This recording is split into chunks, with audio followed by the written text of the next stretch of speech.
Imagine for a moment standing at the edge of a silent shore at dusk. In the distance, the sea glimmers, a vast, endless world holding its mysteries close beneath sapphire swells. The ocean, covering more than 70% of our planet, is not simply a blue expanse.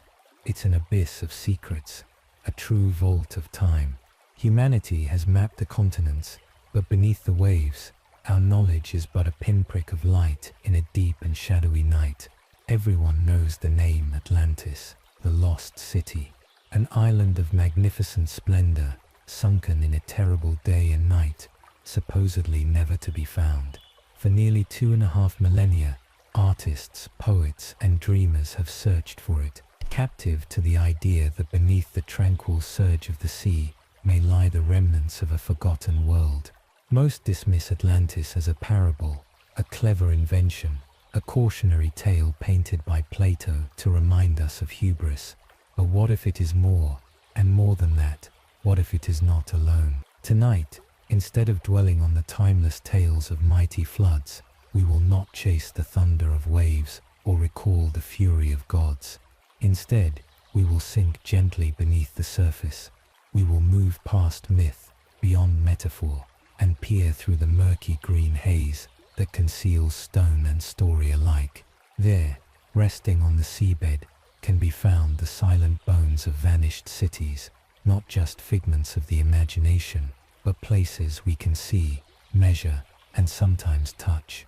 Sonar maps the rocky outlines, divers brush the silt away to reveal streets and pillars, myths trail like currents, leading us to question how many world histories have truly been written in water, only for memory to sink with them.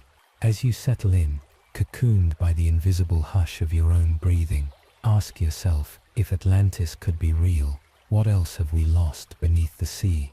And what might still be waiting, undisturbed, as the ocean sways quietly above? In this episode, we will drift calmly through sunken kingdoms and silent ruins, from the swallowed shores of Doggerland to the enigmatic pathways of the Bimini Road, the terraced temples of Yonaguni, and the lost port of Pavlopetri. We'll follow scientific evidence and half-remembered stories alike, and let them lull us, one layer of silt at a time, toward a gentle, luminous wonder. Close your eyes, if you wish. Picture the gentle murk below the surface, punctuated now and then by a glint of ancient stone. What truths wait in the silence beneath the waves? Let's begin our descent and see what mysteries the sea is willing to reveal. Imagine you are drifting above a gentle rolling seascape, far from the crowded streets of modern cities, your senses softened by the hush of gentle lapping tides. Beneath these calm and placid waves, a hidden world once thrummed with life and the rhythm of ancient footsteps. Doggerland, a land bridge lost to the sea, linking Great Britain and continental Europe. Let your mind's eye descend through the cool blue water. Envision the faded contours of a vast plain, submerged yet somehow persistent in memory and myth. 20,000 years ago, as the last glacial ice sheets drew back, the North Sea was not the barrier we know it as today. Instead, an open, rolling wilderness sprawled between the white cliffs of Dover and the flat coasts of Denmark and the Netherlands. Here, the rhythm of daily life was marked, not by machine or market, but by seasons and tides. Herds of reindeer wandered across grasslands green and lush, followed by bands of hunter-gatherers whose simple tools and flint blades now rest buried beneath layers of silt and sand. Imagine the soft crackling of fires in shelters of hide and bone, the mingled scents of earth and brine on the breeze. These were people much like us, yet carrying out their lives in a place that is now so utterly hidden, it slips between the fingers of history. Doggerland's story is not just a tale of vanished people but of a world transformed by water. As the Ice Age came to a close, rising seas crept inexorably across the broad plains. With each passing century the rivers grew wider, marshes turned to shallow bays and the land gradually, gently slipped beneath the sea. It is thought that the process unfolded not as a sudden disaster, but as an unfolding tragedy, one where generations watch the familiar horizon change, meadows vanish, and the forests recede forever. Now Doggerland exists only as a suggestion on sonar sweeps, as ancient tools dredged from the seafloor, as pollen and remnants preserved in the cool, dark mud. To scientists it offers an undersea landscape as rich as any myth, echoing with mysteries of drowned settlements and the enduring marks of humanity's passage. Pause for a moment and consider, Doggerland is not an isolated legend. It is a measured, mapped reminder that beneath the depths the ghosts of real worlds linger, inviting us to listen again to the stories earth and water still whisper, if we have the patience to hear. Picture yourself floating in the soft, golden shimmer of the Caribbean, where the water warms your skin and the ocean moves in a slow, endless lull.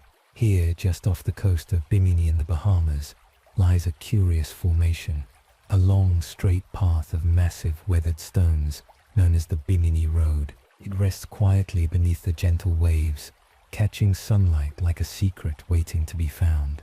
The Bimini Road emerges slowly from the white sand, each giant rectangular stone settled into place as if arranged by unseen hands.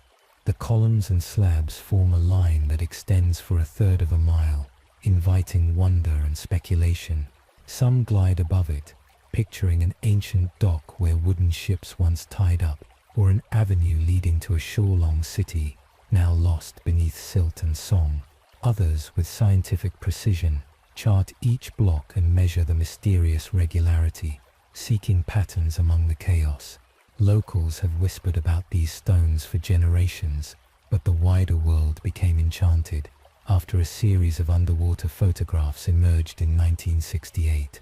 The smooth, sun-bleached shapes hinted at civilization, perhaps even Atlantis itself, just as Plato had described, a lost world off the edge of known maps, waiting to be touched once again. Since then, legends and research have tangled together here, each advancing and receding like the tides. Geologists lean in to suggest the stones fell into place through natural processes, that the ocean's currents and chemical interactions can carve even the unlikeliest of structures. Yet the rhythm of the rocks, so straight, so inviting, so ancient, draws the attention of dreamers and seekers. Some divers claim to have seen the remains of pillars and walls, their forms softened by coral and time, as if they linger patiently for human eyes to return. As you let your imagination drift, consider the possibility, whether forged by nature or hand, the Bimini Road is a bridge, not only of stone but of belief, memory, and hope. It is a place where the boundaries blur and the questions multiply, a path to nowhere that quietly rests beneath the sea, inviting you to travel it in your mind as you settle deeper into relaxation. Now drift eastward in your imagination, across the vast expanse of the Pacific Ocean, until you reach the far southern shores of Japan's Ryukyu Islands. Here, just off the coast of Yonaguni, the seafloor plunges into blue shadow, concealing something that has puzzled divers and scholars for decades, the Yonaguni Monument. Submerged nearly 100 feet beneath the restless waves, the monument unfolds as a vast terrace structure of stone. Divers describe a landscape that seems both eerily geometric and serenely ancient. Broad platforms and towering steps, flat surfaces cut at right angles, and what some call a pyramid rising up from the ocean's gloom. The stone is cool and rough to the touch, seaweed brushing over its lines, and the silence underfoot feels almost reverential, as if you're walking the halls of time itself. There is debate, as steady and gentle as the tides, about whether these stairs and walls were carved by natural forces or the deliberate hands of an unknown civilization. Some point to sharp corners and regular terraces that look too precise to be chance. Others, noting layered sandstone and the action of centuries, remind us that the earth itself is a patient, inventive sculptor. Ancient legends of a lost continent called Moose, stretching across the Pacific, sometimes drift up in these conversations, echoing the persistent human longing to find a connection to what has vanished beneath the waves. Imagine for a moment following the stairs down, as the light softens and the water grows cool. Fish dart between the blocks, their scales flashing like scattered coins. Somewhere, perhaps, a stone archway opens onto darkness, another room never seen, another story never told. The monument's textures invite the careful tracing of fingers, the absorbing wonder of speculation, a puzzle cut into living rock, offering no easy answers. Whether sculpted by age-old water or ancient architects, Yonaguni's monument stands as a silent question in the deep. It asks, what do we lose to time, and what might we rediscover if only we look long enough? In this gentle mystery, the ocean keeps its secrets, soft and inviting, calling you further and further into its calming embrace. Let yourself drift now to the western edge of India, where the Arabian Sea meets the heat and bustle of Gujarat's coastline. Here, between the rhythmic sweep of waves and the salt-tinged winds, lies one of the most evocative mysteries beneath the ocean, the lost city of Dwarka, a place woven tightly into legend, memory, and myth. According to ancient Sanskrit texts, Dwarka was the golden city of Krishna, an opulent sacred metropolis said to have been built on the orders of the god himself. Its palaces shimmered with silver and emerald, its avenues thronged with traders and pilgrims, the whole resounding with the rhythm of devotional songs and the lively drumbeat of festival. But this shining city, so the tales tell, was destined to vanish, swallowed not by time alone, but by the encroaching sea. For centuries these were merely stories, faint echoes from deep antiquity, until divers and archaeologists began to notice curious irregularities beneath the waves, not far from modern Dwarka. Carefully, they traced the straight lines of stone walls, the corners of courtyards, and the outlines of what could be docks or temples, all thickly encrusted with barnacles and coral.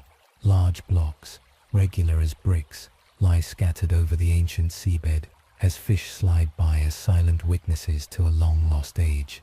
The sediment here holds more than stone. Pottery shards, beads and carved anchors suggest a city bustling with life and commerce, a center touched by distant civilizations. It is said that when the tide recedes, certain stones still glint in the sunlight, as if the city itself rises for a moment to breathe before slipping away once more. What is Dwarka's true story? Was it a product of gradual sea level rise, or a city lost in a single, shattering storm? Are the legends of Krishna's departure and the sea's advance poetic memory or historical record?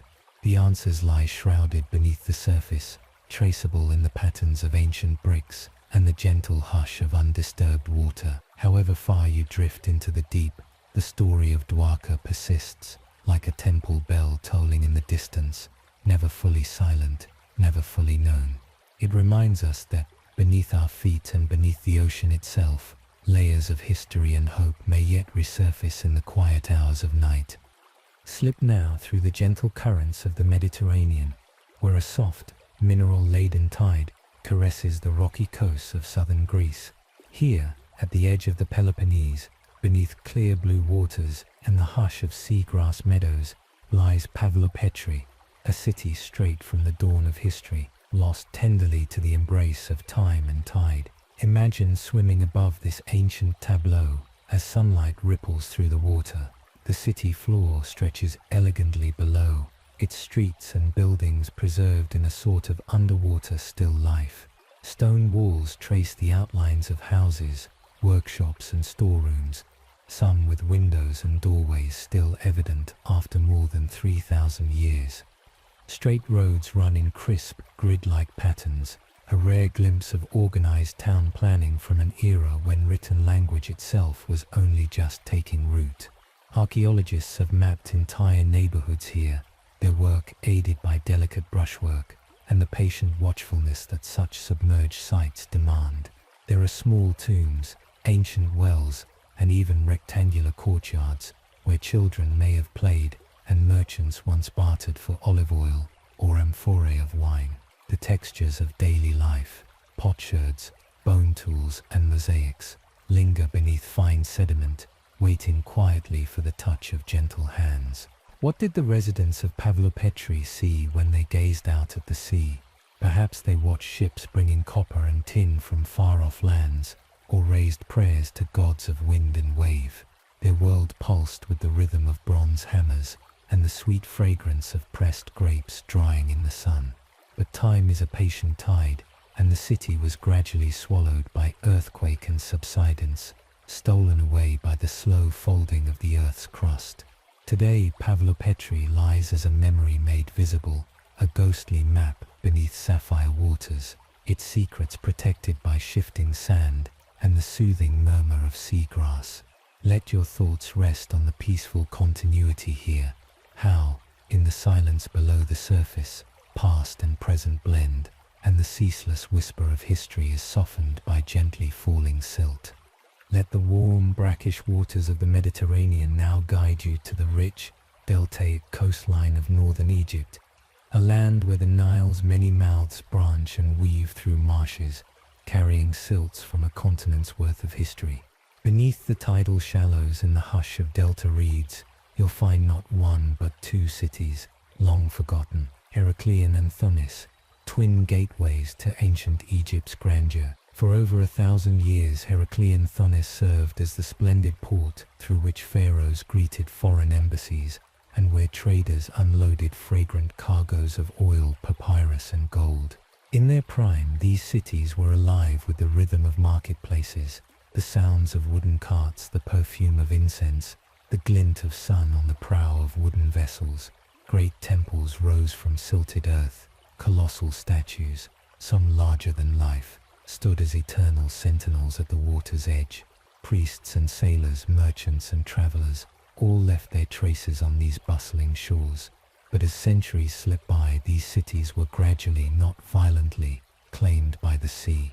The ground beneath Heraklion Thonis sank quietly, succumbing to the weight of their own construction and the restless movement of the earth. Earthquakes and slow subsidence turned streets to mudflats, porticos to ruins, and everyday lives to soft, silty memory. By the 8th century, Heraklion had vanished entirely beneath the waters, its story hidden for a millennium. It wasn't until the late 20th century, through the patient scanning of underwater archaeologists, that the outlines of wharves, temples, and colossal statues of gods and queens began to emerge from the silt. Pottery, coins, and exquisite jewelry glimmer there still, untouched by sunlight for centuries.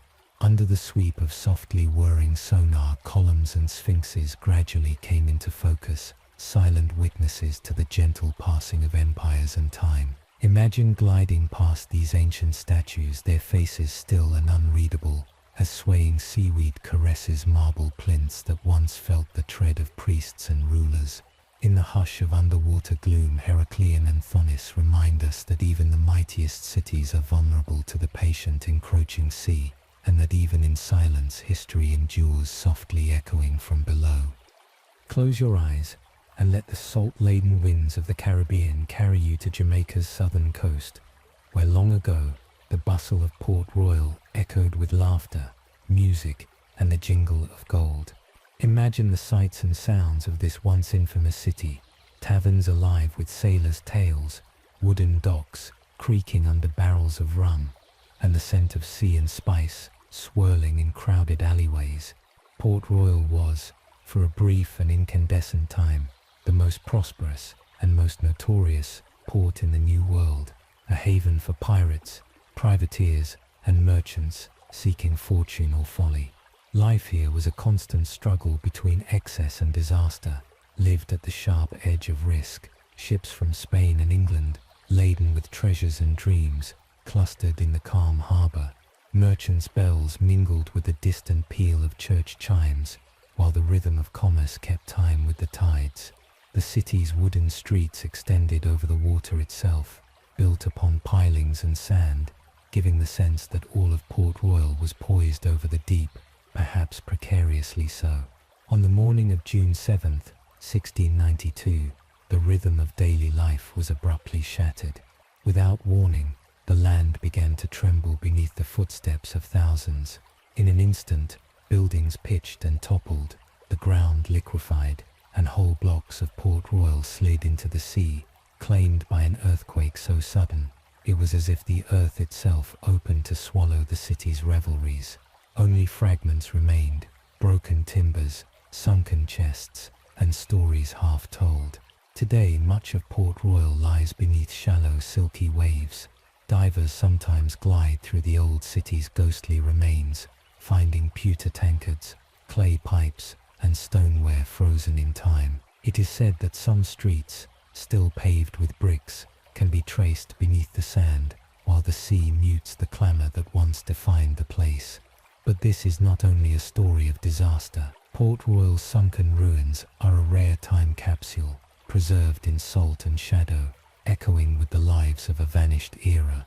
Perhaps, as you float in restful curiosity, you can imagine old coins still catching sunlight in the seagrass, or echoes of laughter drifting in the lazy Caribbean current.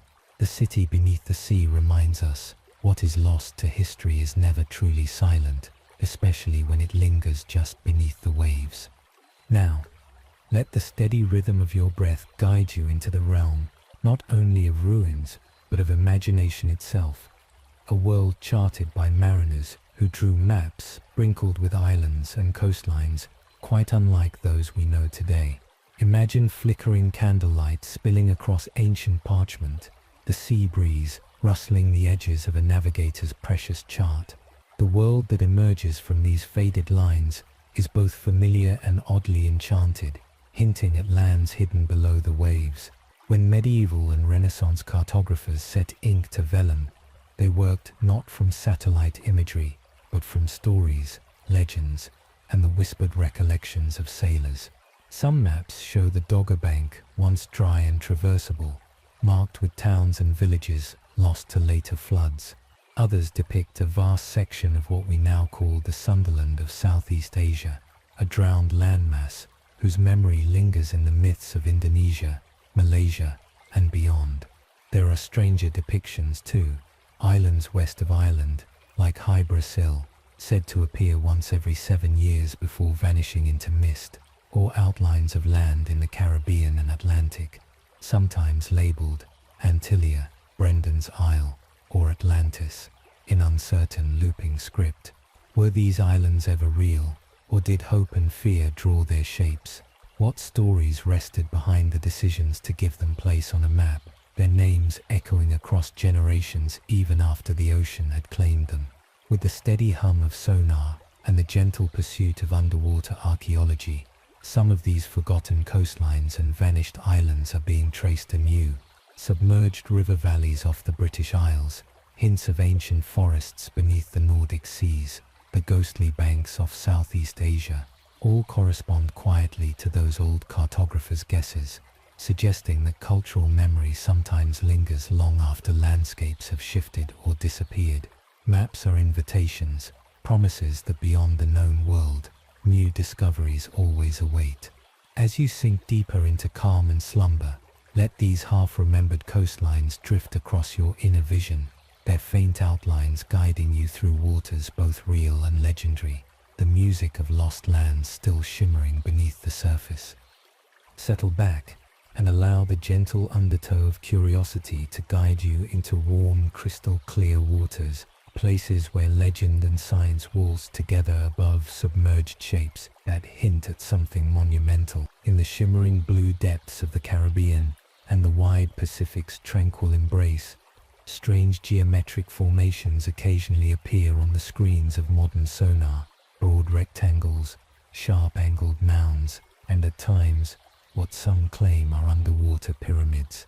In the Bahamas, for instance, sonar sweeps and diver reports have sparked persistent whispers of pyramid-like structures rising from the sand near Bimini and Andros. Some see the smooth, stepped lines and imagine Atlantean temples or ceremonial plazas, gateways to long-lost civilizations, now blanketed in coral and silence. Stories ripple outward, of glowstone blocks, of chambers where light still diffuses through water with an almost architectural precision. Across the world in the Pacific, off the coasts of Japan's Yonaguni and the remote island of Okinawa, more underwater shapes catch the current, Some claim these are the remains of ziggurats or ceremonial platforms, their sharp lines softened by ages of rolling tides and teeming marine life. When the water is especially clear, the fish shimmer above the regular stone platforms, casting flickering shadows that invite both awe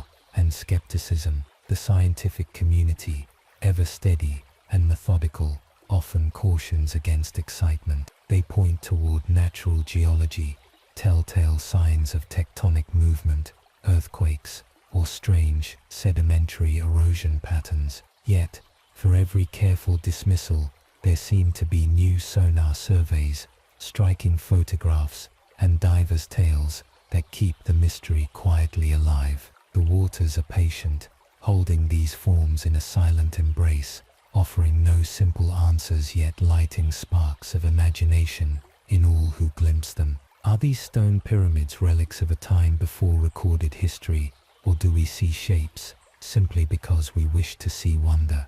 The ocean does not say, it only invites us to keep searching, gently guiding us with every wave. Float calmly on these possibilities, letting the rhythm of speculation and science carry you toward our next topic, the very theory that coastal civilizations, now hidden beneath the sea, may have once flourished around the world. Let your mind drift to a time after the last ice age, when the world was changing in slow, unstoppable ways. A time when coastlines stretched far beyond their present boundaries, and countless rivers poured across wide, fertile plains. Imagine the Earth's rhythm as glaciers melted, sending streams of fresh water flowing into swollen seas, and gradually, almost imperceptibly, drowning the lowlands where humanity once flourished. Picture thousands of years ago, as small groups and bustling communities lived at the edge of these coasts, thriving on the gifts of river and sea. Their lives unfolded in the soft glow of early dawns. Children's laughter mingled with the calls of seabirds, the smell of cooking fires drifting alongside salt and wildflowers.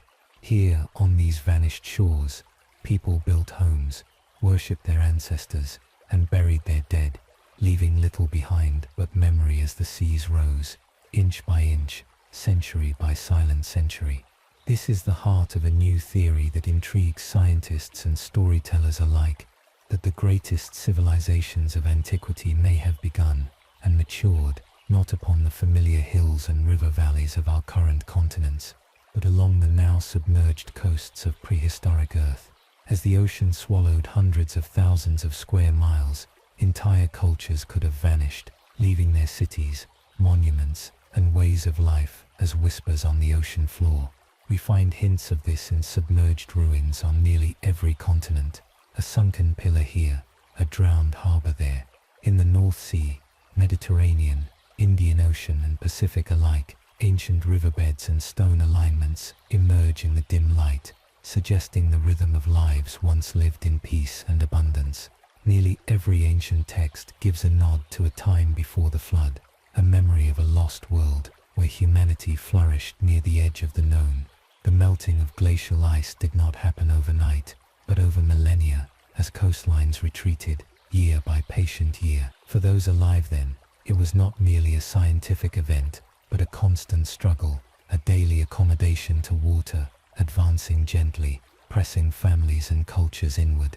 With so much history now out of reach beneath the sea, we're left with fragments, faint stories, and the unending questions that echo in the gentle push and pull of the tide. As you contemplate these lost worlds, let the image of sunlit ruins beneath a tranquil sea lull your mind toward restful curiosity, a mysterious past hidden beneath the waves, where the rhythms of ancient lives still softly echo. Allow yourself to float gently in thought, as we drift from the world of hidden ruins to the quieter, sometimes frustrating terrain of scientific inquiry. If there are so many hints of lost cities and vanished coasts beneath the sea, you might wonder, why aren't archaeologists eagerly exploring every underwater site? Why, with so many mysteries, is the world beneath the waves so often left untouched? Imagine the anticipation of discovery, the steady chug of a research vessel, sunlight sparkling on a deep blue ocean. Yet, beneath that excitement lies a current of practical challenge. Underwater archaeology is profoundly different from its land-based counterpart. The sea preserves, but it also conceals hiding structures beneath silt, draping artifacts in barnacles, turning clear evidence into puzzles wrapped in time and tide. Divers must descend through murky water, their field of vision narrowed, the pressure gently compressing as they move among shadows and sunbeams. The rhythm of their work is slow and meticulous, every brushstroke a whisper in the dark. Then, there are the technical hurdles. Equipment is bulky, delicate and expensive: submersible vehicles, sonar mappers, underwater cameras, and all the necessary means to support life below the surface.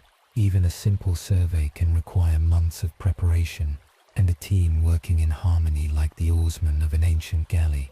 A single storm can erase weeks of work or shift an entire substrate, setting back research by years. Beyond the practical, there is the matter of preservation and ethics. The sea is not only a museum, it is an ecosystem teeming with life, both delicate and persistent. Each dive must balance curiosity with caution, knowing that to reveal too much too quickly might mean destroying forever what time has so carefully concealed. Some sites are buried intentionally, their secrets protected beneath thick layers of sand, safe from waves and looters, and so much is unknown. Most oceans remain uncharted, their deep valleys and sunken plains impossible to explore with current technology. Archaeologists must make difficult choices, directing effort toward the most promising, least hazardous places.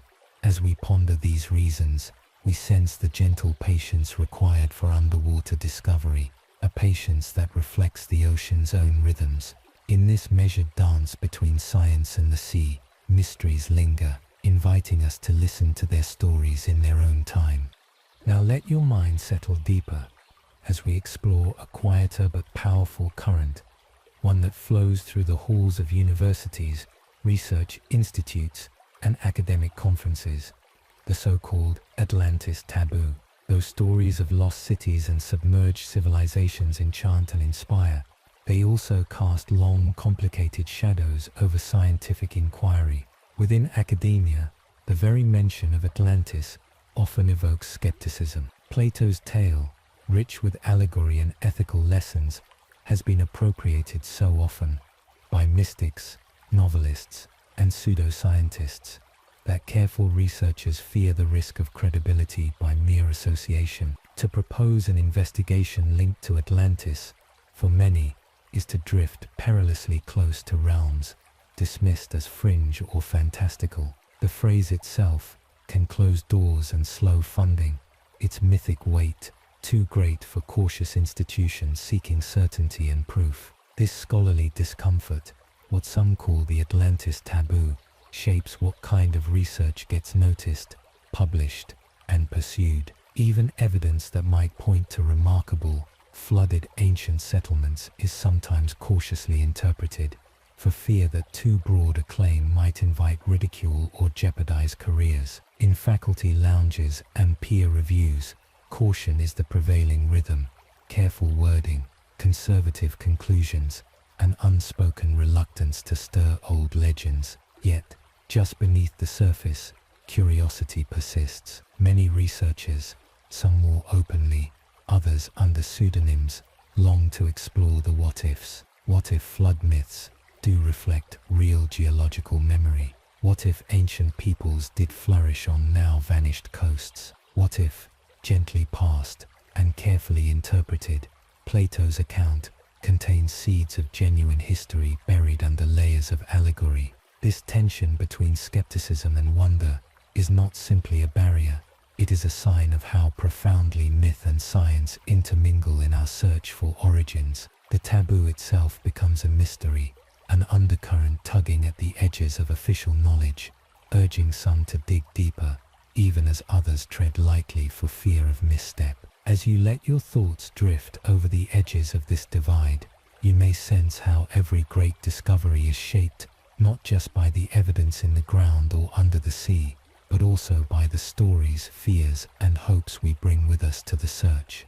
Let the mind's current take you beyond academic corridors into halls of power and sanctuaries of faith, places where the boundaries of accepted history are carefully guarded and where the discovery of sunken civilizations sometimes feels more threatening than wondrous.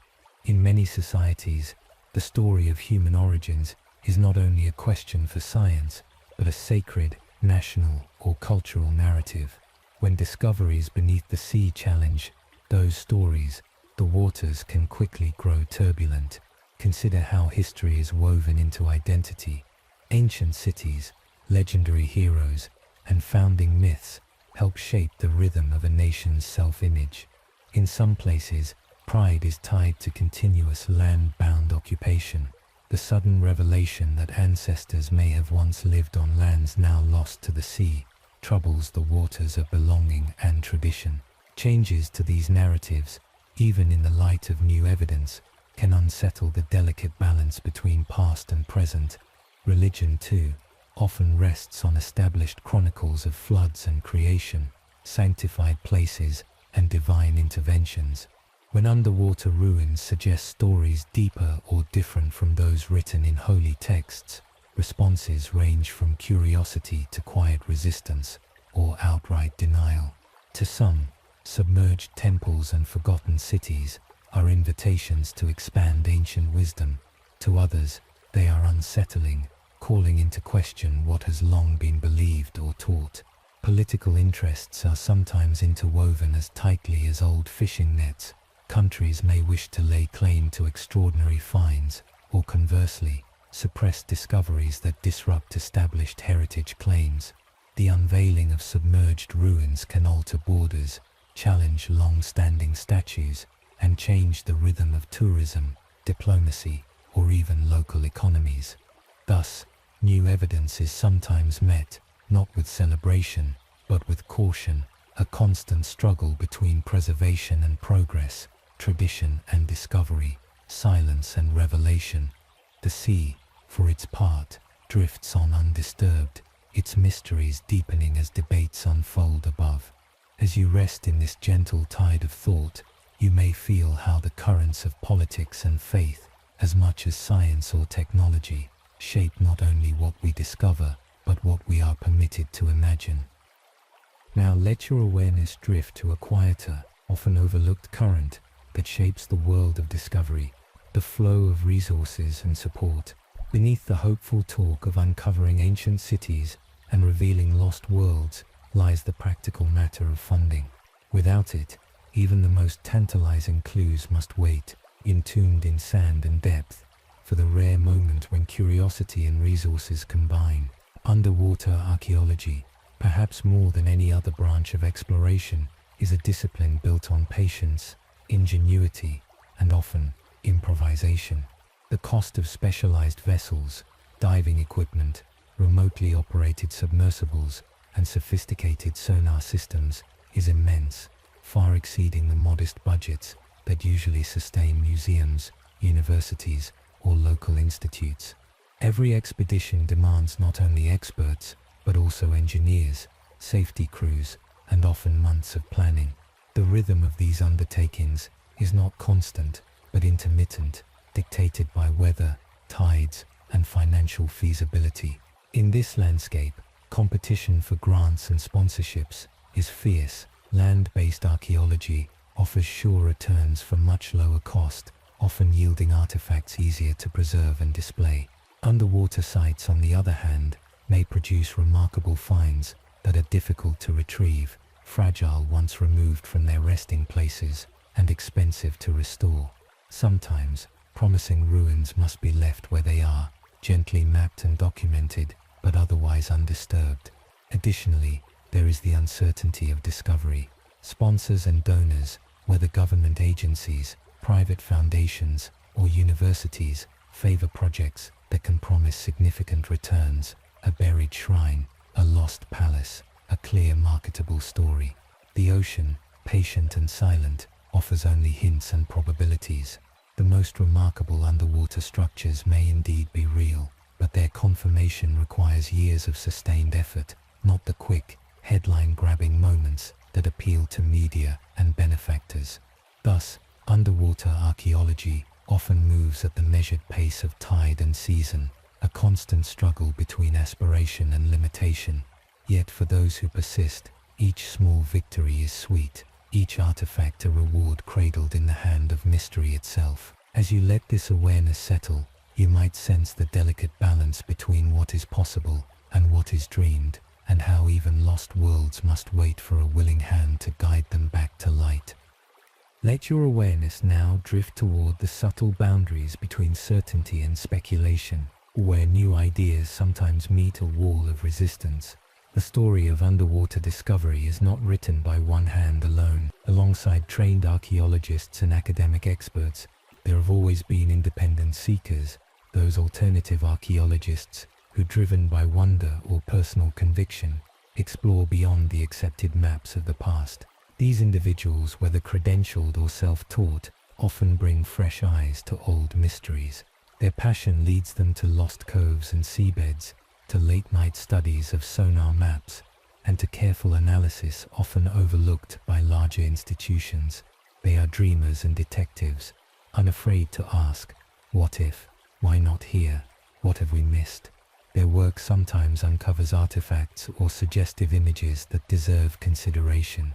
Yet, the rhythm of academic acceptance is measured and strict. Established researchers, journals, and conferences rely on methodologies, careful protocols, peer review, and a slow accumulation of evidence. When alternative archaeologists propose bold theories, perhaps of ancient pyramids beneath the waves, or of lost continents swallowed whole by time, they sometimes meet a cool professional silence or direct rejection. Their claims, lacking repeated verification and strict documentation, are set gently aside, their insights folded into footnotes rather than headlines. This divide is not always unkind. It is in many ways a constant struggle in the search for truth. Science tests every claim, ever vigilant against fantasy and fraud. But sometimes in that vigilance, stories are missed, clues unpursued, questions left unasked. The mainstream skepticism, while necessary, can slow the very explorations that lead to genuine breakthroughs. Yet, beneath this dance of caution and enthusiasm, the sea remains unchanged. It whispers its secrets evenly to all, to professionals and amateurs, believers and skeptics alike. Perhaps with patience, some alternative voices will spin memory into knowledge, and the line between dream and discovery will ever so gently recede. Like the tide, slow but certain. Rest for a moment, letting this interplay of curiosity and caution settle, before we move gently on to how technology is now quietly reshaping the boundaries of the possible. Imagine floating above a sea of secrets, where your only guide is the soft hum of technology, reaching gently beneath the waves. And today, the silent boundaries that long kept the ocean's mysteries hidden are being redrawn, not with flares or diving bells, but with delicate pulses of sound and light. Sonar and LiDAR have emerged as the explorer's new senses, opening quiet vistas where even human eyes cannot wander. Sonar, sound navigation and ranging, emits sound waves that ripple down through the salty depths, touching sunken landscapes and returning whispers of their shape, scale, and structure. Each echo mapped on a screen is like a delicate brushstroke, a shoreline reappearing, the silhouette of stairs, the merged outlines of what might be city walls or harbor piers lost for millennia. Whole regions, once unreachable, now reveal themselves as three-dimensional images. The seabed becomes a map, intricate and alive, drawn in gentle undulations. LiDAR, or light detection and ranging, performs a similar magic along shallower coasts, with beams of laser light scanned from low-flying aircraft or passing vessels. Ancient terraces and vanished villages begin to emerge from under layers of silt, their lines sketched softly in shades of green and amber. When the water is clear and still, features invisible to the swimmer appear unmistakable to these calm, impartial sensors. These technological marvels are changing the measured rhythm of exploration. With a single survey, researchers can scan vast tracts of seafloor, charting what would once have taken lifetimes to map by hand. Forgotten harbors blink into view, the zigzag patterns of lost fields and roads, the courses of old rivers, and the outlines of ceremonial centers all reveal themselves as if time itself is flowing backward, letting us glimpse what has long been hidden. And yet, for all the promise, these revelations are gentle, partial.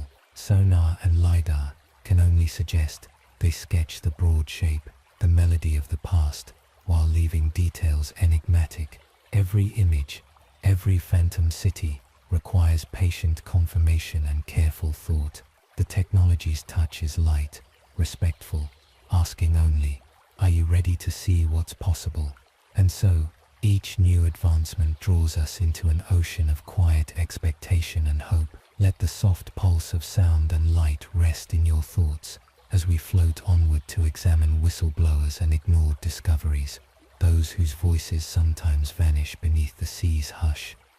Gently, we enter the quieter waters, where those who have seen too much, or perhaps believed too intently, find their stories drifting on the margins. The world of underwater mysteries is not only populated by careful scientists and daring explorers, but also by the silent chorus of whistleblowers, divers, researchers, and adventurers who claim to have witnessed extraordinary things that were never brought to light. Imagine, for a moment, a solitary diver emerging beneath a dappled sun, carrying not only the salt of the sea but a secret, a description of columns or pavements glimpsed in a forgotten bay, or a photograph of shapes too regular for mere chance.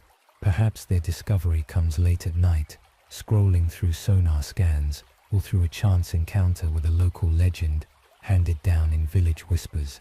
Excitement rises, but then so often comes hesitation. Will anyone listen? Is this proof or a puzzle meant to be quietly set aside? Many such accounts fade quietly into the background noise of scientific discourse. Reports are written and shelved, blurry photographs filed away, expeditions planned but indefinitely delayed. Sometimes, a researcher's career may pivot delicately away from a controversial site, or a grant falls silent when a discovery seems too sensational or disruptive. This gentle suppression is seldom dramatic, no great conspiracy, no theatrical silencing, only the slow, steady rhythm by which uncertainty or discomfort guides our focus elsewhere. On occasion, the tale is more boldly told. A diver or researcher goes public, seeking attention for a site or artifact they believe is being overlooked. Articles and documentaries may flicker briefly into view. The wider world responds with curiosity, skepticism, and sometimes fatigue, for the sea's promises are as old as memory itself and just as easily doubted. Yet, within the hush, some stories remain.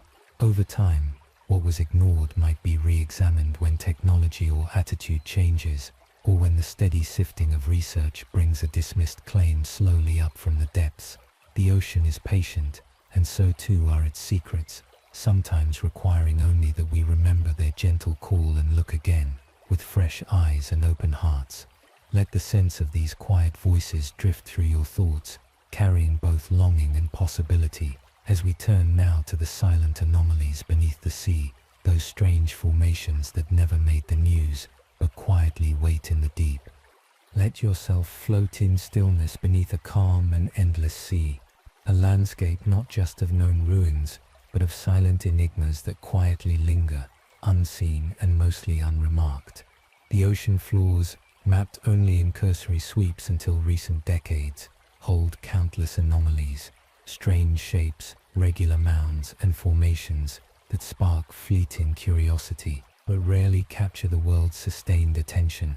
Imagine a research vessel quietly trawling the deeps, its sonar mapping long, parallel ridges or teardrop-shaped mounds scattered across the sandy bottom. A technician pauses. A curious blip stands apart from the random scatter of stones, a shape that hints at structure too symmetrical, perhaps, to be accident. A submerged ring the size of a stadium, or lines of stones stretching toward a vanished shoreline, flicker for a moment across a computer screen.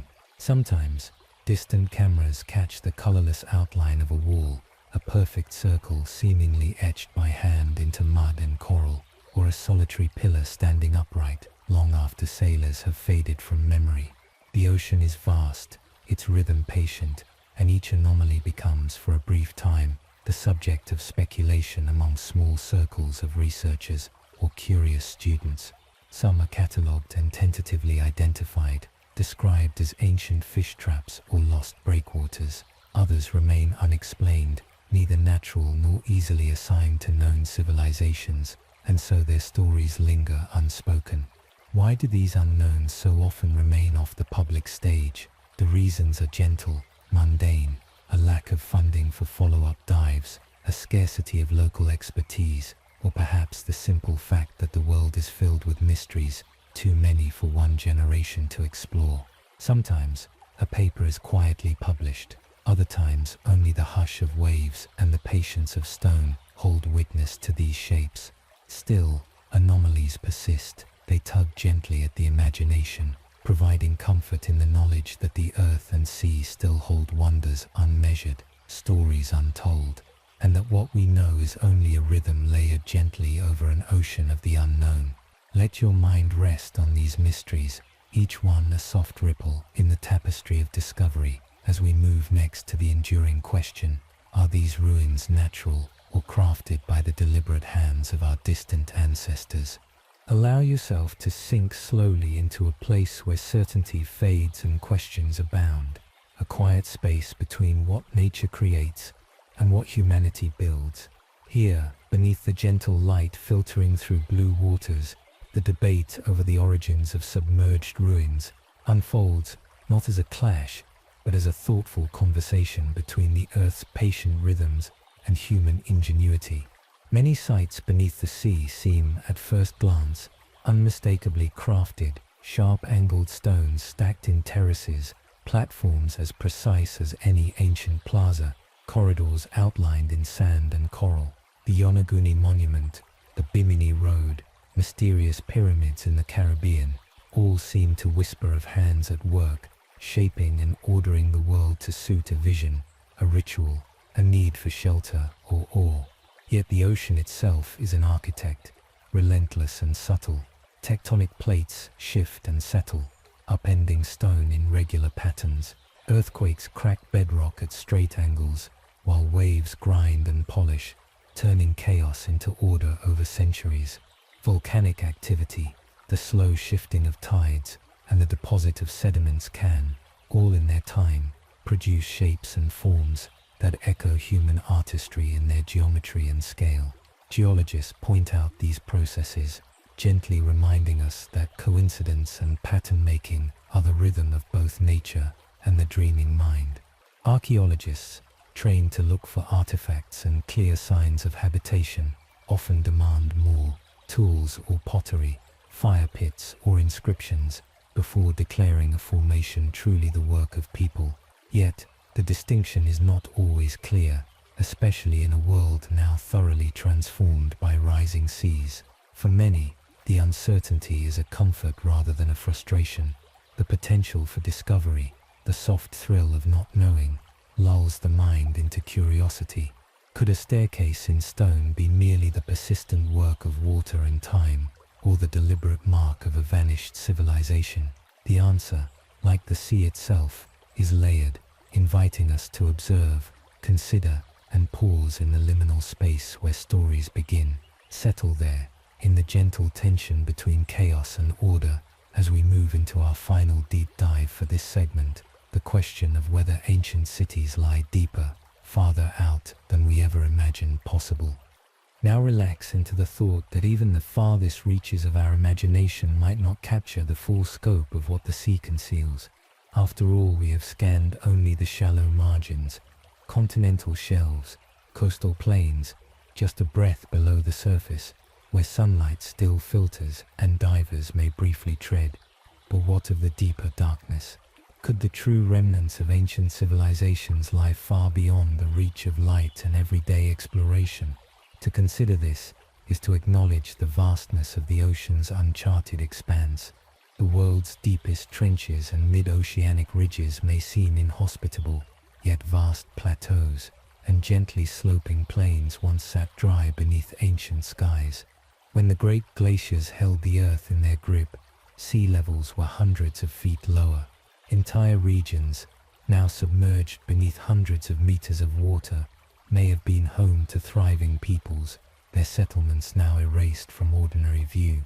Slow tectonic shifts, submarine landslides, or sudden deluges could have swept away villages, temples, even bustling towns in geological instants.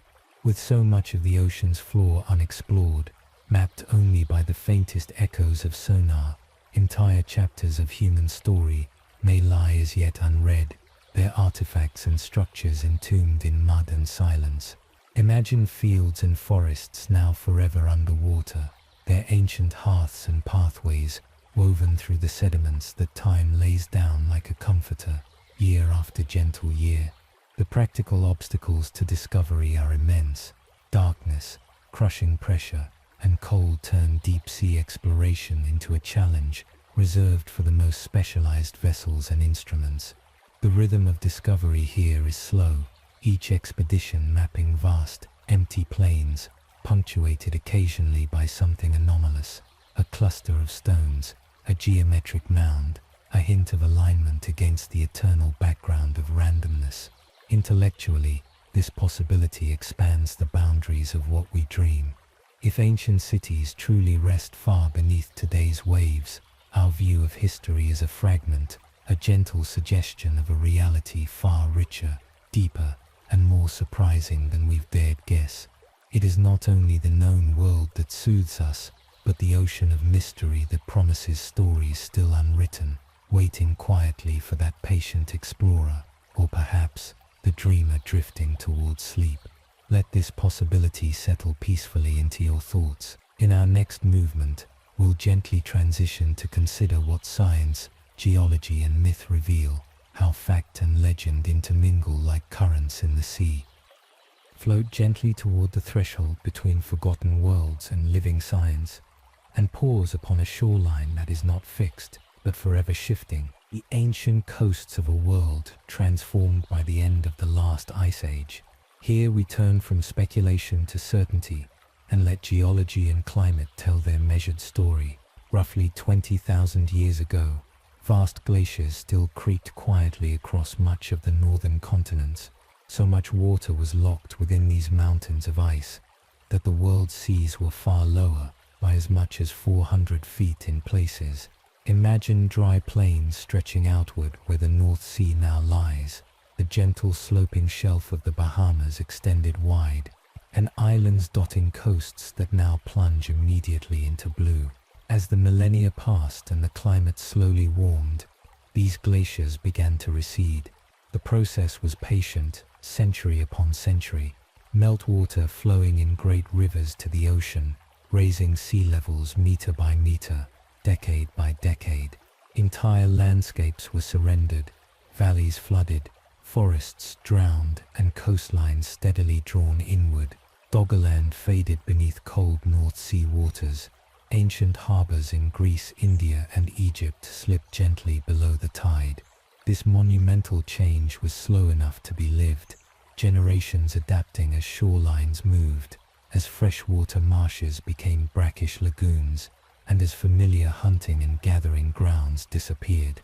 Archaeologists and oceanographers now map these ancient coastlines with painstaking care, finding drowned forests beneath the Baltic or traces of stone tools far beyond current shores.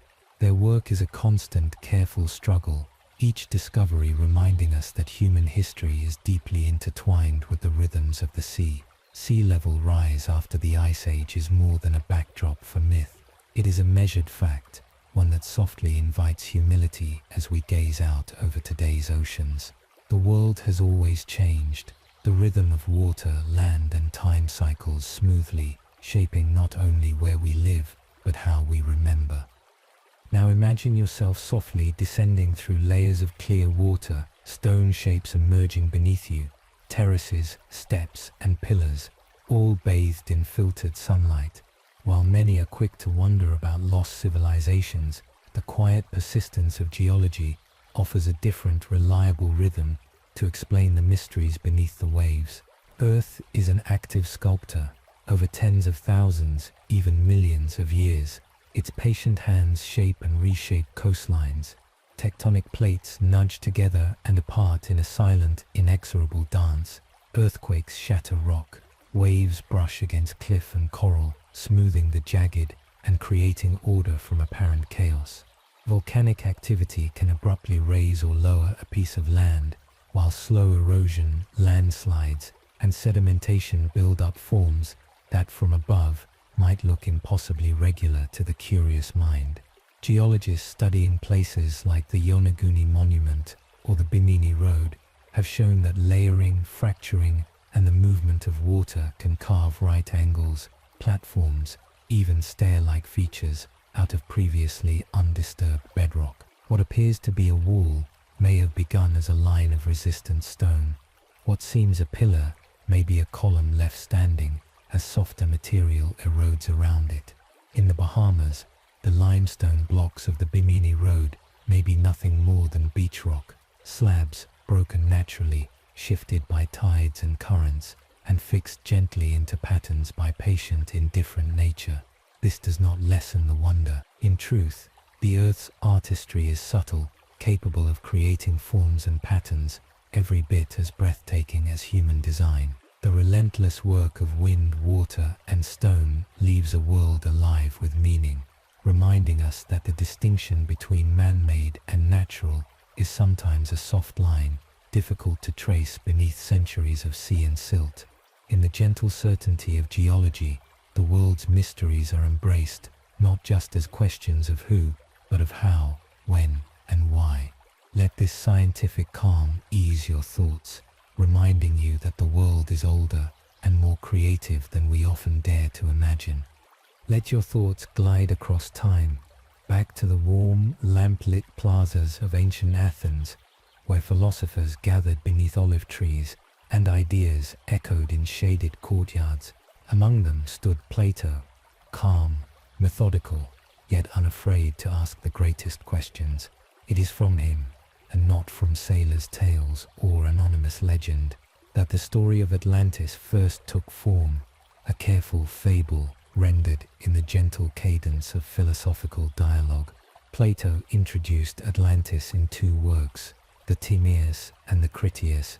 He describes a powerful island nation that flourished some 9,000 years before Solon, Athens' own wise statesman. Atlantis, according to Plato, lay beyond the Pillars of Heracles, what we know as the Strait of Gibraltar, out in the boundless ocean.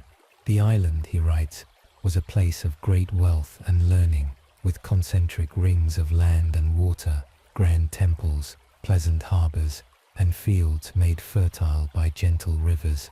Yet this was not merely a celebration of a vanished world.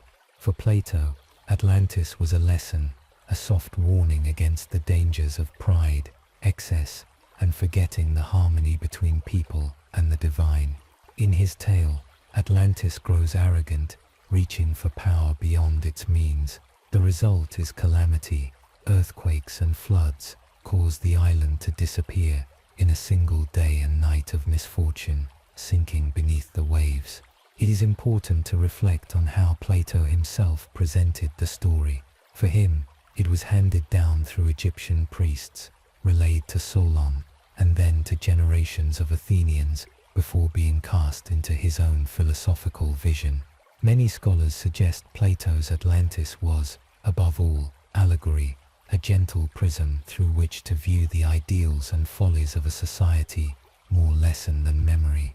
Yet the vividness of Plato's language, the precision of his geography, and the richness of his imagined world have left generations quietly wondering, was there something more behind the myth? Did Plato's story echo older catastrophes, dimly remembered floods, or the slow advance of the sea that marked the end of a real forgotten age? Rest for a moment within this space of thoughtful possibility, aware that even the calmest philosopher's tale can ripple outward like waves, melding myth and history in gentle, indistinct light. Let the gentle ticking of time guide you as we follow the many threads of the Atlantis story, each thread an attempt to measure myth against the clock of history. For as long as Plato's words have been read, listeners and scholars alike have paused at his mention of 9,000 years before Solon. What does this truly mean? Did a grand civilization disappear 9 millennia before ancient Greece, or is the truth softer, more nuanced, drifting across mistranslations and misinterpretations? Some take Plato quite literally and attempt to align his chronology with the known rhythm of geologic and archaeological change. Counting back from Solon's era, roughly 600 BCE, Plato's Atlantis would have vanished around 9600 BCE, near the end of the last ice age, a period when rising seas and climatic shifts were in fact changing the face of the world. This coincidence invites an alluring harmony between text and earth, and propels some researchers to search beneath ancient coastlines, hoping to find the factual bedrock below the story. Others caution that numbers in ancient texts often held symbolic or allegorical meanings. 1,000 could simply convey immeasurable age or greatness rather than a precise count. Transmission errors, whether in the translation from Egyptian into Greek or in centuries of manuscript copying, may have altered the original figure. Some suggest the actual time elapsed could be only hundreds of years. More radical speculators, unburdened by mainstream caution, have stretched Plato's hints even further, proposing timelines that extend tens of thousands or even hundreds of thousands of years backward. These vast epochs are seductive, inviting visions of lost worlds, stretching far beyond the traditional horizon of accepted history. Yet, the gentle weight of evidence rests uneasily here. Without artifacts or settlements to bridge the gap, such timelines are left to drift softly among dreams. Time, in the end, is a fluid sea. Myth and memory intertwine in ways both precise and poetic, their true confluence often beyond our sight. What matters most is not the number, but the sense of deep antiquity and loss, the comforting certainty that history, whether measured in centuries or millennia, always leaves a trace, waiting to be rediscovered. Let a quiet anticipation settle as we return to the present, a time of satellites softly orbiting Earth and ships trailing long, sensitive cables behind them as they cross the ocean's gentle vastness. Today, the ocean depths yield their shapes in shades of blue, gold, and green, half the seafloor mapped with remarkable precision, not by sight, but by the pulsing rhythm of sound. Sonar, with its delicate echoes, reveals the unseen with a thoroughness and calm that earlier explorers could only imagine. Across the world's great basins and shallow banks, sonar surveys have uncovered patterns where once only the imagination wandered. Wide, linear ridges curve across the Caribbean floor near Bimini. Off the coast of India, straight walls and rectangular forms emerge from silty murk near ancient Dwarka. In the Mediterranean, terraces and roadways appear beneath the gentle cover of sand and eelgrass, their edges softened but undeniable. Some formations are unmistakably man-made.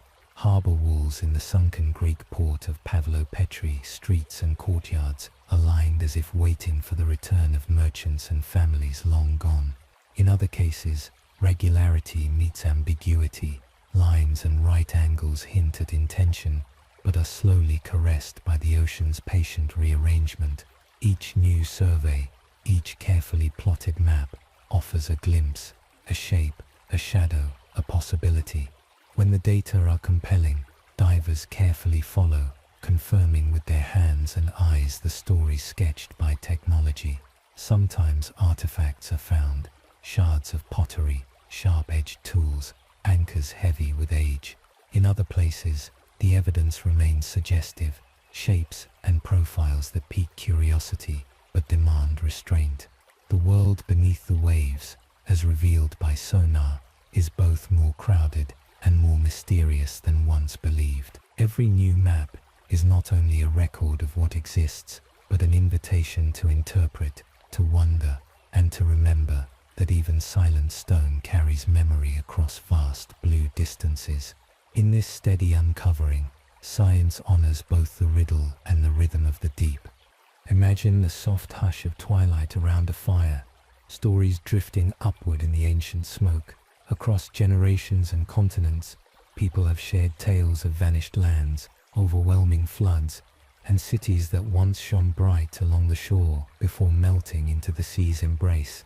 The legacy of sunken worlds is not carried solely in stone and silt. It is kept gently alive in story, song, and sacred text. Researchers exploring the boundaries between fact and fable call this cultural memory, a sort of collective, unconscious history in which mighty events and slow disasters are passed down, not as precise records, but woven into parable and myth.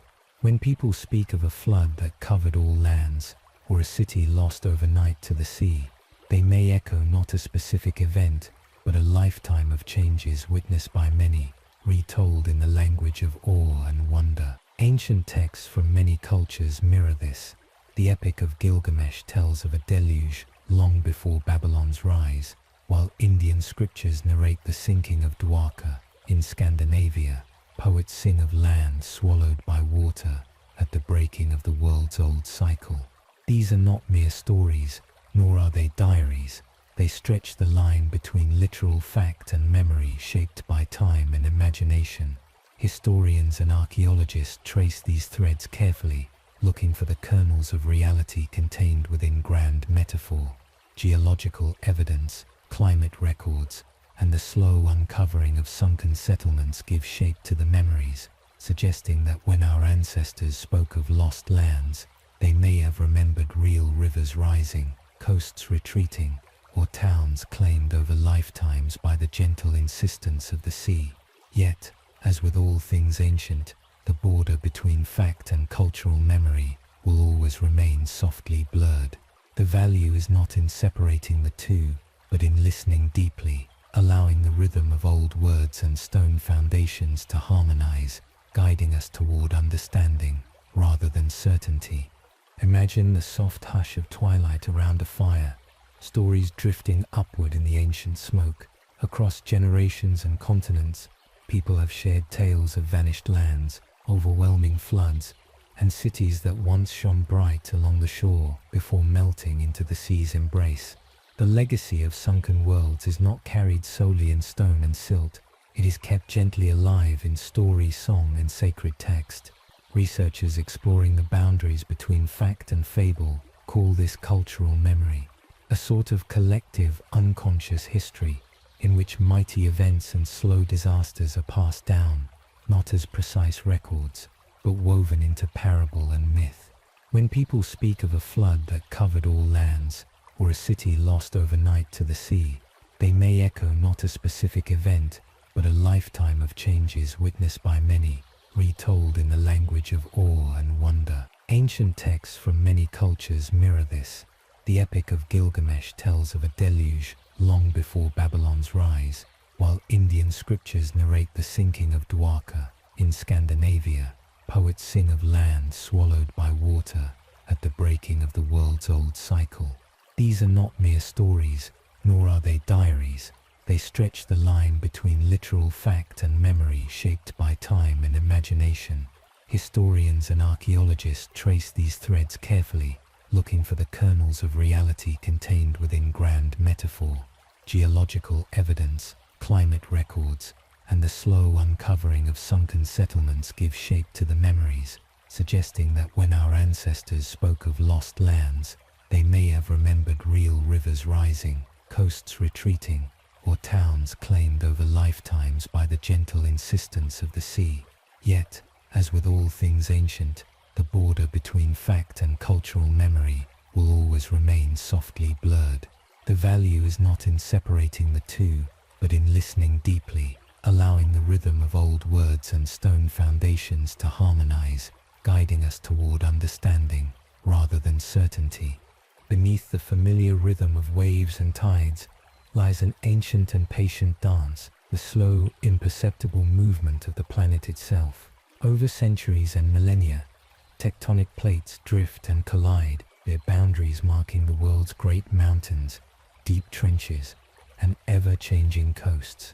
These movements shape not just geography, but the fate of civilizations, as cities built near the water's edge rise and fall with the land itself.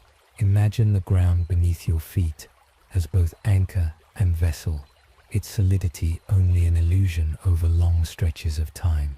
In places like the Mediterranean, the Caribbean, and Asia's Ring of Fire, coastlines have changed dramatically through the ages. Whole sections of land have been lifted skyward by relentless subterranean forces, while others, weakened by earthquakes or the patient erosion of rivers, have subsided or sunk beneath the sea. These tectonic shifts can transform a bustling harbor into a coastal memory in a matter of hours or centuries.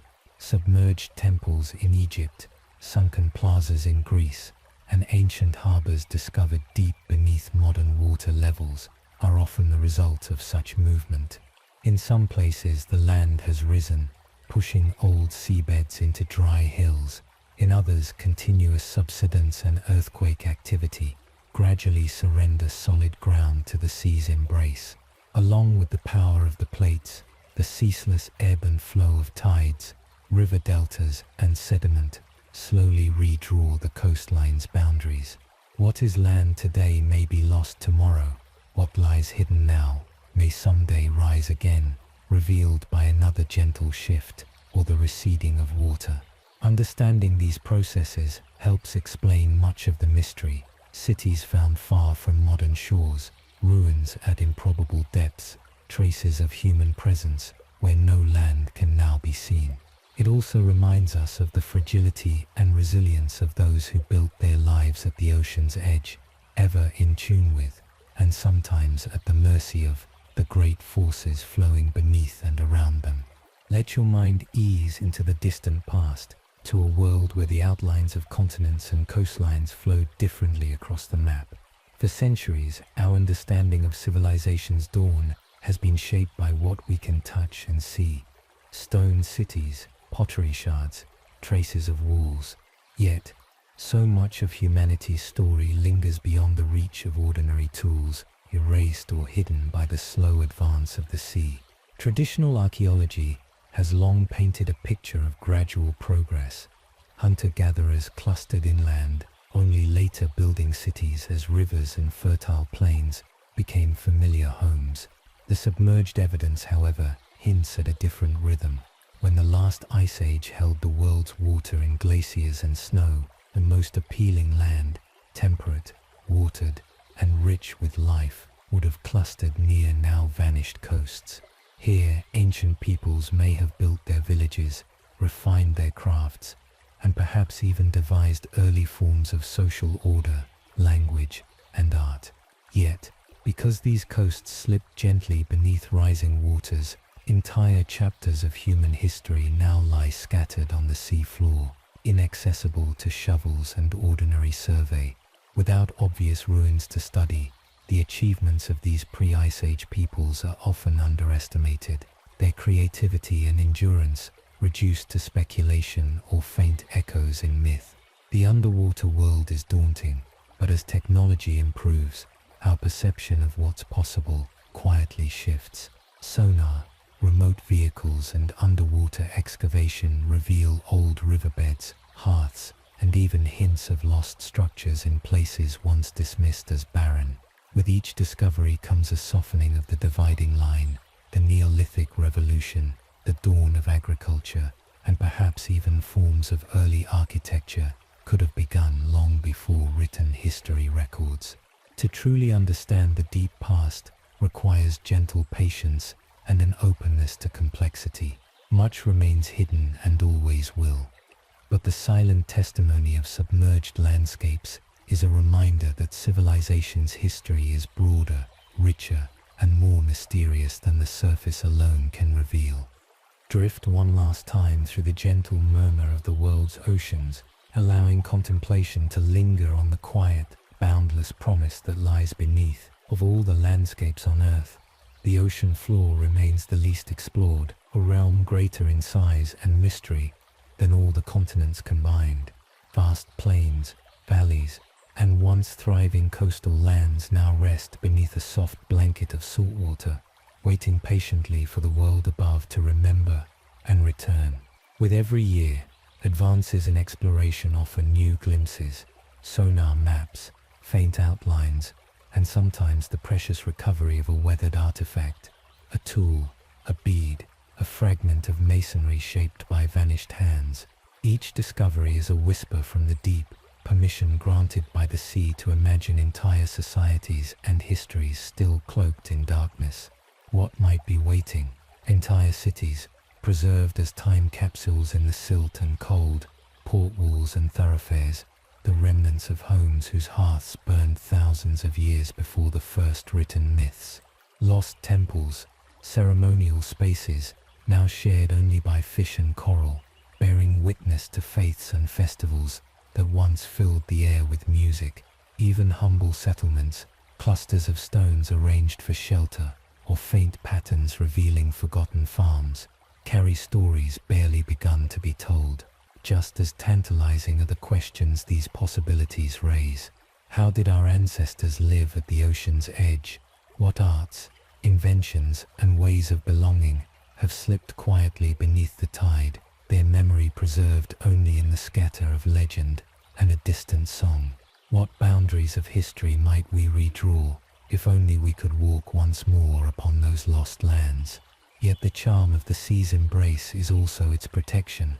Much will remain unsought, undisturbed, resting in silence so profound that only imagination can reach its depths. There is gentle consolation in this. Not all mysteries must yield to the light. Some may soothe simply by existing just beyond our grasp. Let this awareness settle, calming and complete, as you float toward rest, knowing the rhythms of the sea carry both what we understand and all we've yet to learn.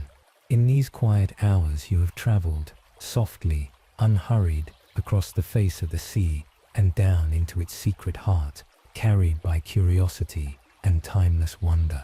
You have wandered the silent avenues of sunken Doggerland, traced the gentle paths of the Bimini Road, and stood in the hush of submerged temples, harbors, and forgotten fields, where the rhythm of ancient life persists in memory and stone. With every imagined journey beneath the surface, you have brushed against the boundary of what is known and what is left to dream, the line where measured science blends with the comforting warmth of story and myth. You have heard how history and geology, myth and technology all move together like tides, sometimes clear and reassuring, other times mysterious and softly unresolved. The sea, always patient, reminds us that the world is ancient, ever-changing, and filled with quiet secrets that ask only to be respected and remembered. Tonight, as the ocean's endless embrace soothes the past into stillness, take comfort in what it means to be a seeker in a universe so vast. Beneath the gentle lapping of waves and the silent shifting of sand, whole worlds remain, unexplored, intact, softly glowing in the hush of dreams. There is beauty in what we can never fully recover, a restful certainty in the knowledge that mysteries need not disturb. They can, instead, be gentle companions at the threshold of sleep. Let yourself find ease in the rhythm of tides, rising and falling, revealing and concealing, keeping within them not only the lost cities of history, but the simple, enduring hope that tomorrow there will always be new wonders to approach, new questions to whisper, and peace in knowing that the story will never truly end. May the calm of the ages cradle you now, guiding your thoughts, quiet and slow, toward the comfort of rest and the gentle promise that as the world's waters settle, so too may you. Good night.